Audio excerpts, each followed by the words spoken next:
আসসালামু আলাইকুম। আজ তোমাদের সাথে শেয়ার করব খাসির মাথা ভুনার রেসিপি।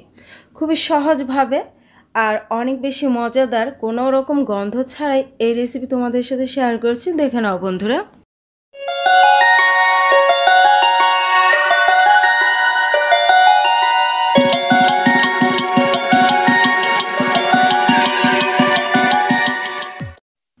আজকের রেসিপির জন্য এখানে নিয়েছি আমি বড় সাইজের একটি খাসির মাথা। আগে থেকে পরিষ্কার করে ধুয়ে নিয়েছি, কেননা খাসির মাথার মধ্যে কিন্তু খাসির অনেক কালো কালো পশম পাওয়া যায়। এগুলো খুব ভালো করে পরিষ্কার করে তারপরে ধুয়ে নিতে হবে।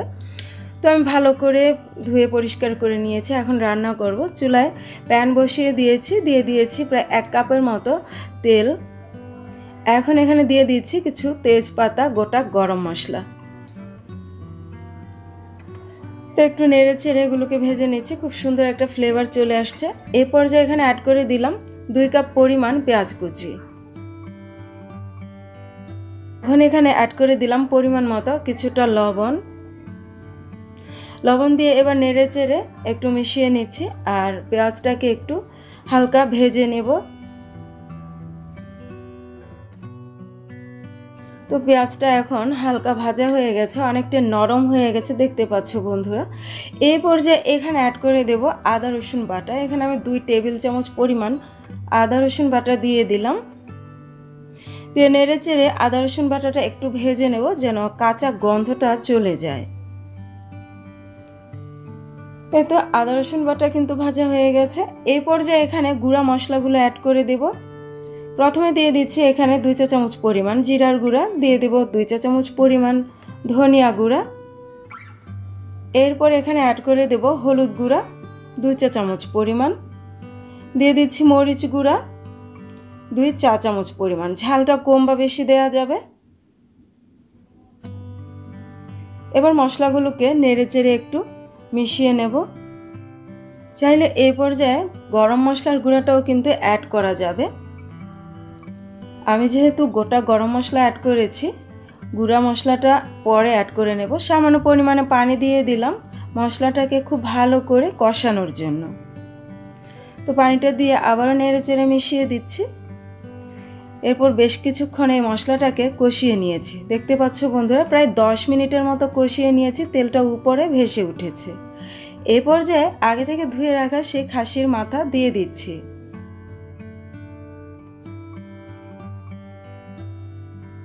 দিয়ে নেড়ে চেড়ে মশলার সাথে খুব ভালো করে মিশিয়ে নিচ্ছি। আর এই মাথার মাংসটাকে বেশ কিছুক্ষণ খুব ভালো করে কষিয়ে নিতে হবে, কেননা এই মাংসটা যত ভালো কষানো হবে খেতে কিন্তু ততই মজাদার হবে। তো মিশিয়ে নিয়েছি। এরপর আমি এটাকে কষিয়ে নেব। তো দেখতে পাচ্ছ বেশ কিছুক্ষণ কষিয়ে নিয়েছি। এ পর্যায়ে এখানে দিয়ে দিচ্ছি 1 চা চামচ পরিমাণ লেবুর রস। এতে করে কিন্তু খাসির মাংসের মধ্যে আর কোনো রকম গন্ধ আসবে না। অনেকে খাসির মাংস খেতে পারেন না, গন্ধ আসে।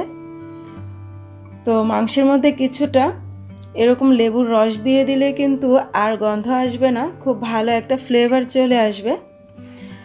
তো মাংসটাকে বেশ কিছুক্ষণ কষিয়ে নিয়েছি। দেখতে পাচ্ছ তেলটা উপরে ভেসে উঠেছে। এ পর্যায়ে ঝোলের জন্য আমি পানি দিয়ে দিচ্ছি। প্রায় 2 কাপ পরিমাণ পানি অ্যাড করে নেব। এই তো পানিটা দিয়ে আবারও নেড়ে চেড়ে মিশিয়ে নিলাম ভালো করে। এখন একটা ঢাকনা দিয়ে রেখে দেব। এরপর ফিরে আসবো প্রায় 20 মিনিট পরে। এই তো ঢাকনা দিয়ে ঢেকে রেখে দিলাম আর রান্না করে নেব আরও প্রায় 20 মিনিটের মতো। তো 20 মিনিট পর আমি চলে এসেছি। দেখতে পাচ্ছ খুব ভালো করে কিন্তু মাংসটা রান্না হয়ে গেছে। এ পর্যায়ে আমি অ্যাড করে নেব এখানে 2 চা চামচ পরিমাণ ভাজা মশলার গুঁড়া। এখানে রয়েছে জিরা আর ধনিয়ার গুঁড়া। সাথে দিয়ে দিচ্ছি এখানে 1 চা চামচ পরিমাণ গরম মশলার গুঁড়া। এতে করে মাংসের মধ্যে আরও অনেক বেশি সুন্দর ফ্লেভার অ্যাড হবে, খেতেও কিন্তু অনেক বেশি মজাদার হবে। নেড়েচেড়ে মশলাটাকে মিশিয়ে নিলাম।